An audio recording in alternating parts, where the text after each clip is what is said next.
Another edition of Riding Home. We have survived Columbia. It was much hotter than I thought it would be. Especially right now at 5:18.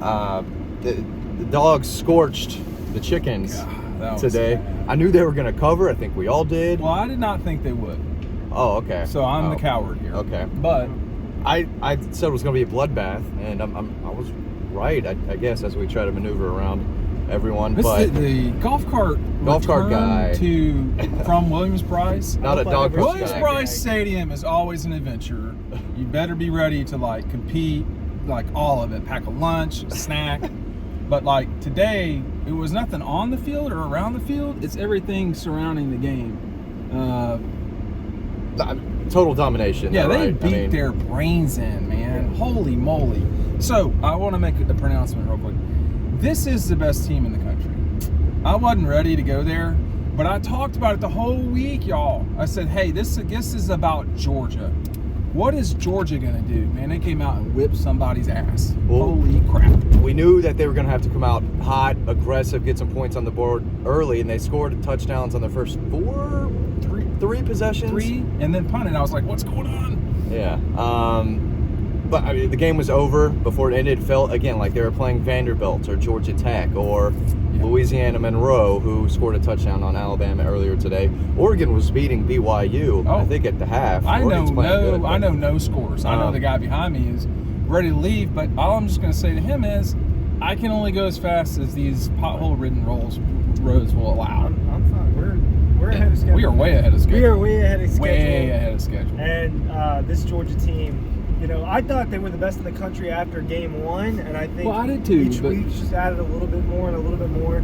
I was really close to getting that final score right. I was a couple points off. Listen, go ahead. Sorry. Damn, that defense. So I can't tell if this team they never really got a chance to pick six him. Did Spencer Rattler do anything today?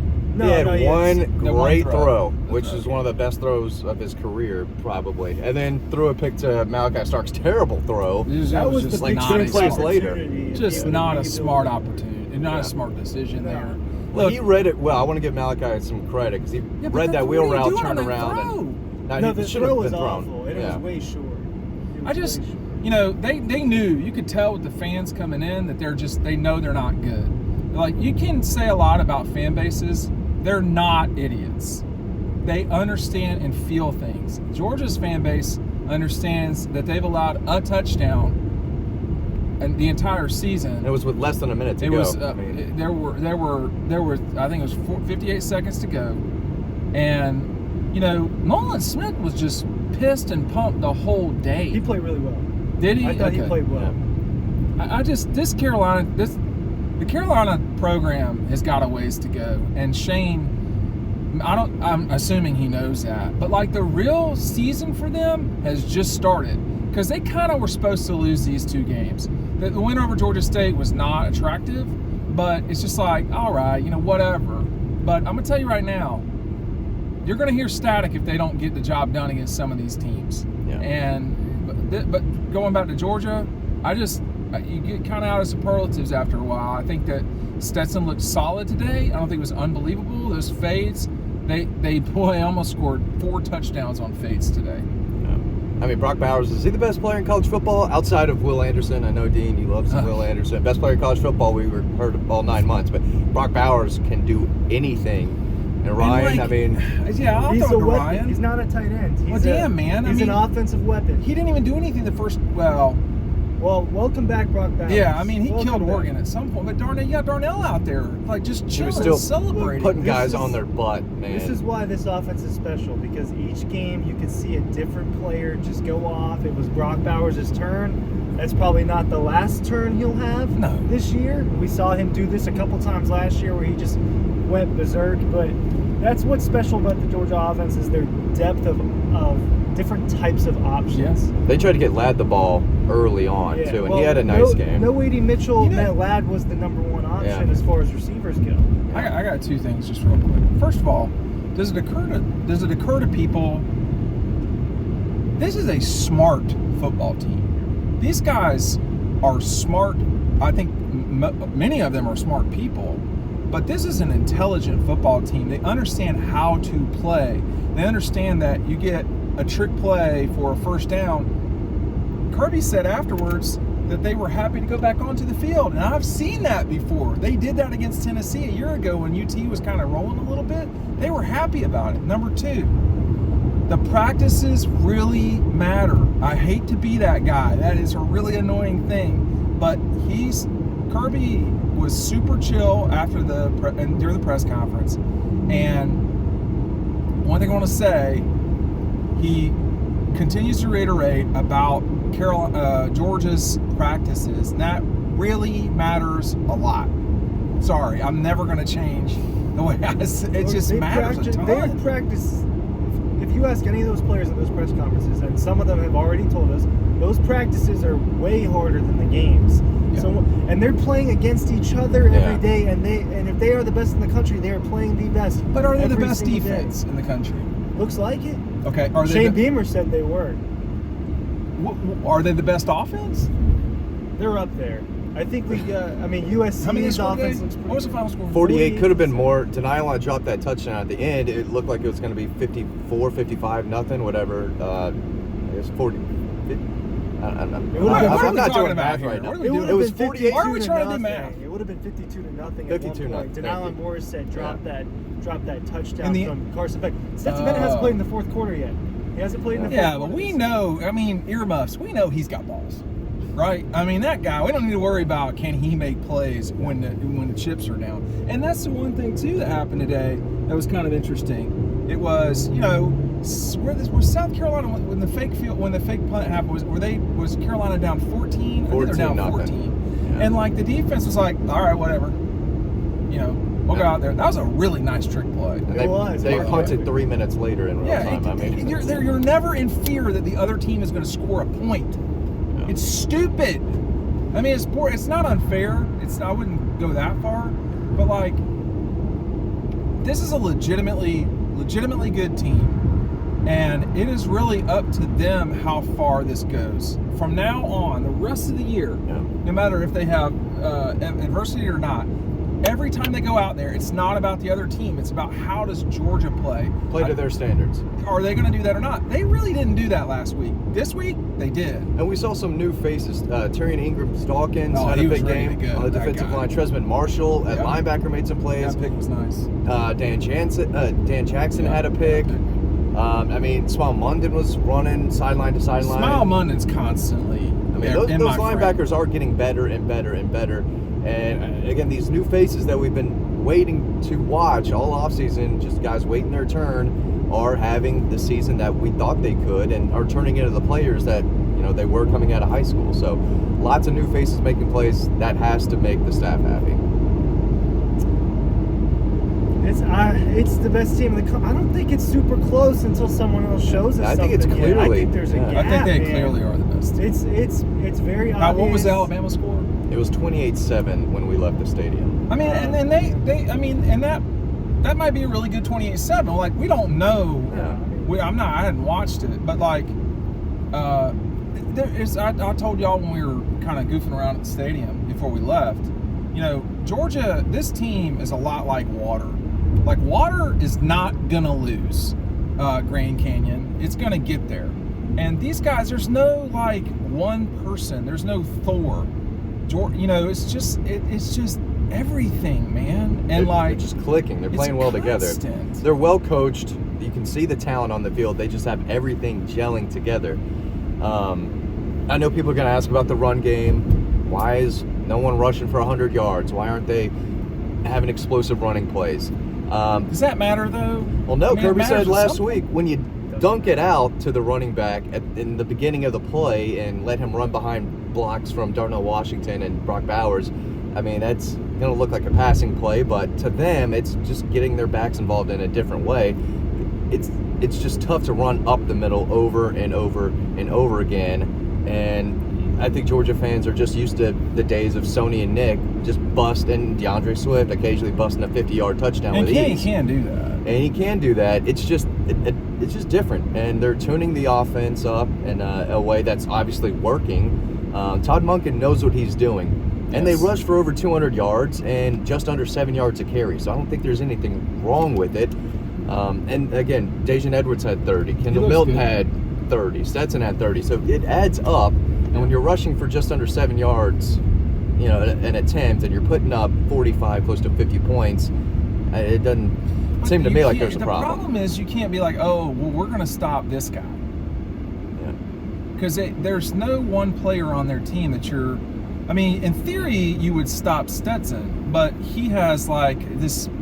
You know, this is some of the people watching this won't remember these, but television used to have bunny ear antennas, and Stetson can kind of like feel when something's bad about to happen, it seems. And we've arrived at our safe house, and I'm not so sure we're going to be able to do what we need to do. But Stetson has the ability to understand that something bad could happen any second, and he just figures it out or whatever. I don't know. I mean, at some point we're gonna have to talk about this dude in the Heisman I think he totally is. No I think question. Probably after today is he too. not top 5 in odds? Oh, I mean, I don't know. I think he is not, but those of us who have Heisman vote, Stetson is definitely, in that discussion, conversation, whatever you want to call it. And defensively, they could shut out Kent State next week. Well, they need to. Missouri is a team they could probably shut out the week after that. I mean, there's nobody let me just say this real quick too. If you are a 2 at Georgia, I can hold it. Yeah, all right. We're having a real issue. Go ahead.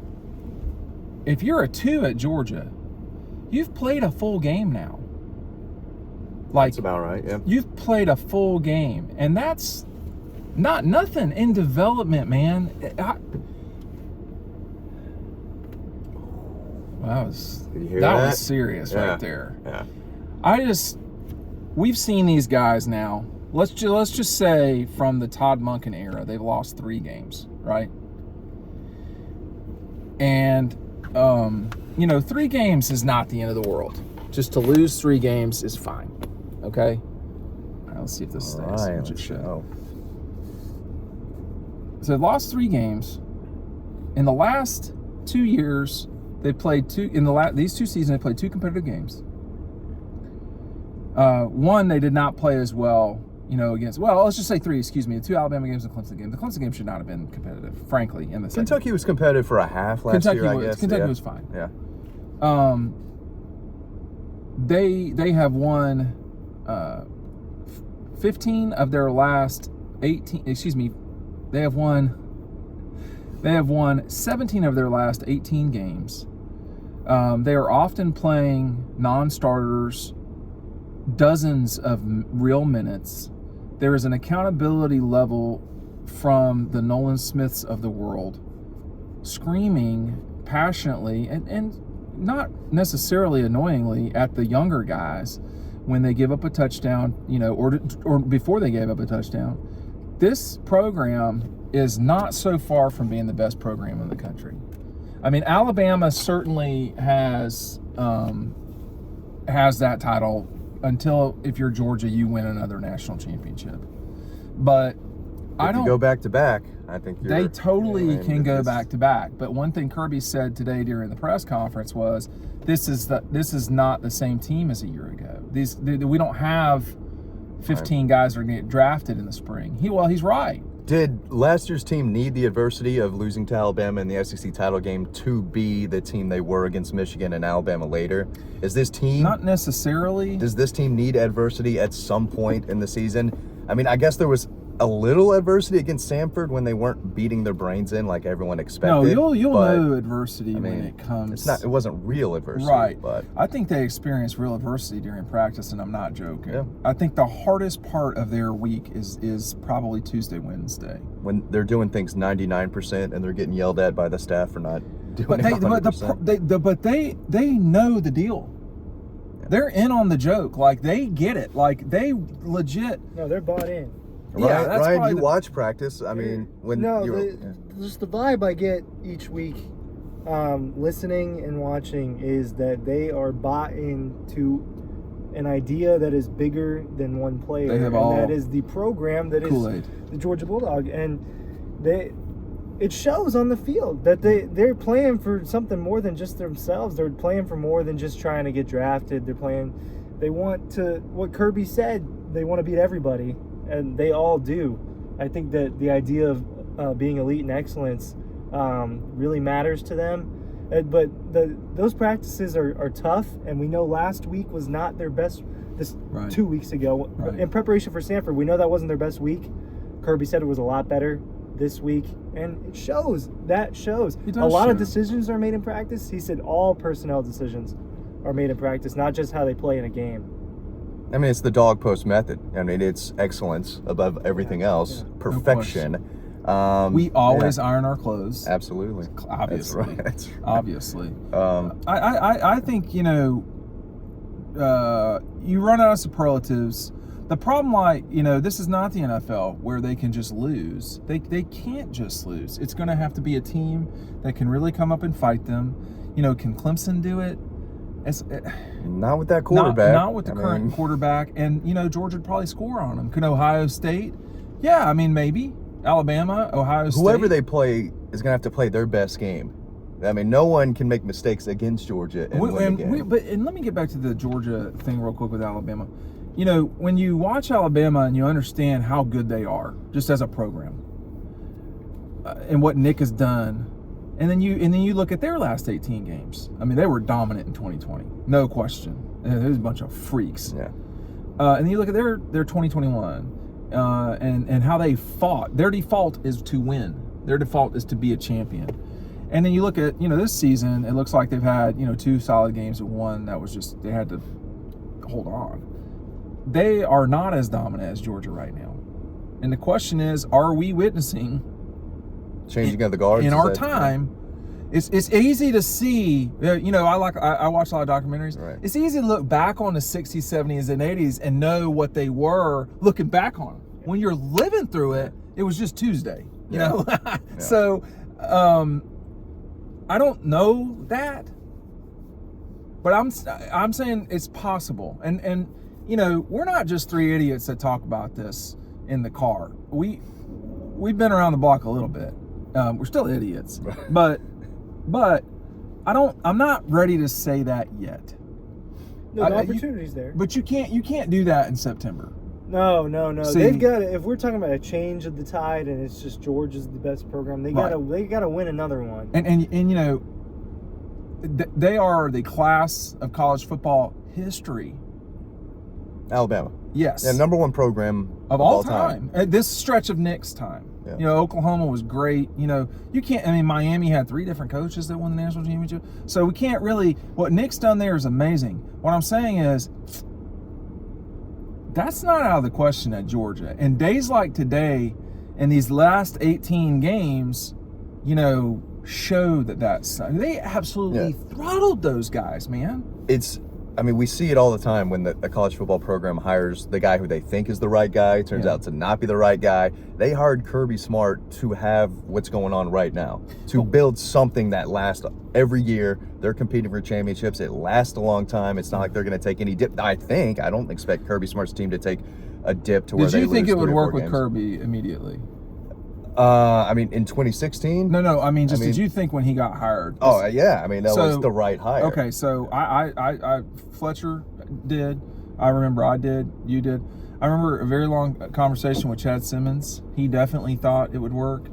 But thinking it will work and it actually working and like it going the right way, those are not necessarily the same things. But Chad knew and understood, and you guys that deal with recruiting all the time understand, he has the ability to talk to people. Yeah. It doesn't matter if they're black, white, if they're from Atlanta or rural Georgia. Sorry. It doesn't matter. He can talk to business folks. It doesn't matter. Go ahead. He has that too, as part of his skill set as a coach, but he also has the X's and O's down. Yes. He has the leadership down. He checks all the boxes that you look for when it's like, what do I want in my coach? It's recruiting, leadership, knowledge of the game. Being a Georgia guy too also was a big deal, especially at a place like Georgia. I think it totally matters, especially when they're playing in those rivalry games. Oh yeah. I mean, he can give them a little bit extra. Bit extra. I mean, he hates Auburn, Florida. Auburn, he hates Florida, Tech. Tech. He doesn't like those guys. It's extra. Like what you said, you can look back on a decade and know what it is. You can remember it We better. might be witnessing that. You might we might be witnessing future, or I don't want to say dynasty because it's not close to that, but we might be witnessing the beginning of that. You got to win 3 to be a dynasty. Yeah, and I think they very well Or could 4. win 3 to 5 in the 2020s. How many years can he keep up the passion and energy on the sidelines? I mean, I think everyone on TV saw him do the first down Two things marker, real quick. But first of all, that whole sideline knows the defense. Yeah. They're out there screaming. I can't remember what the word was. It wasn't vanilla, but it was something like that. They all knew these guys are all in it. They're a cult almost, and they, not an Aggie cult, but right. More. It's cooler than that. Yeah. They all, as a sideline, were like very into that 3rd and short in the 4th quarter. In the 4th quarter. Yeah. And in terms of him doing it, you have to remember, and it's his family, but his mother and father are at almost every game.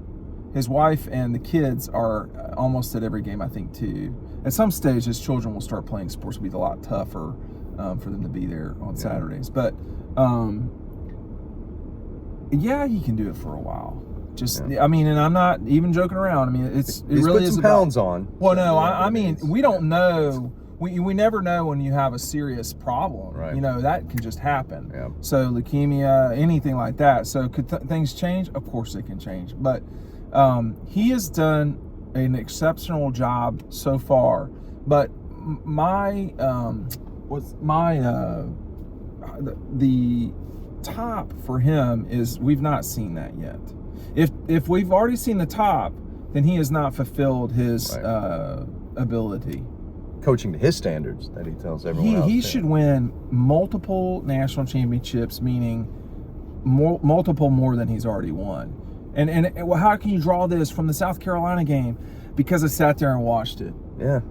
And I watched the only thing we've watched. And I watched the Oregon game. It's and every it's week, how, man. How about the recruiting? Does it ever stop? It doesn't slow down. And at 24 is going to be an awesome class, but this current 23 cycle, I expect them to land a top 5 class, top 3 class, possibly if they close the right way. They're the talent just also keeps coming putting people like Dan Jackson and Stetson and some of these guys Mitchell, were 3 stars. Lad McConkey, Chris Smith, big dog post guy. Smith. I mean, isn't everybody a big dog post guy? Let's be honest. Everyone on the team is, because they've had to come through us now. But I mean, some of them throw things at me on the sideline sometimes. But J.R. Reed's not on the team anymore. No, so he's not. What did he throw at you? He's just unlike just hurt feelings. No, he doesn't care about me. All right, these guys, we're all splintering off. Make sure you go to the site, pick up DAWGSTRUCTION. The link is down below. We'll see you. No traffic today. No traffic yet. No traffic yet.